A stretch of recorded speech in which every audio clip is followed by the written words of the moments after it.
ഇന്നില്ലേ ഒരു ചിക്കൻ എടുത്തിട്ട് അതിൻ്റെ ഉള്ളിൽ കുറച്ച് ഫില്ലിംഗ് എല്ലാം വെച്ചിട്ട് അങ്ങനെ നമുക്ക് പൊരിച്ചെടുക്കാം.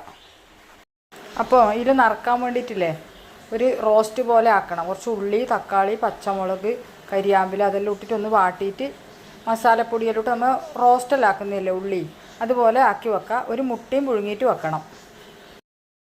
ഈ ചിക്കനില്ലേ ഇനി നല്ലോണം ഒന്ന് വരഞ്ഞു കൊടുക്കണം. എല്ലായിടത്തും മസാല പിടിക്കുന്ന രീതിയിൽ തന്നെ വരഞ്ഞു കൊടുക്കാം.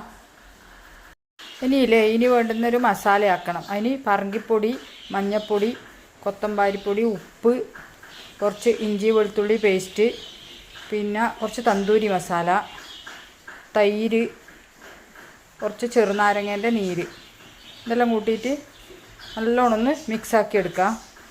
തന്തൂരി മസാലയൊന്നും ഇല്ലെങ്കിലേ കുറച്ച് ചിക്കൻ മസാല കൂട്ടിയാലും മതി.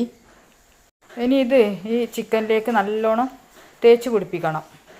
ഇങ്ങനെ പൊരിക്കാൻ വേണ്ടി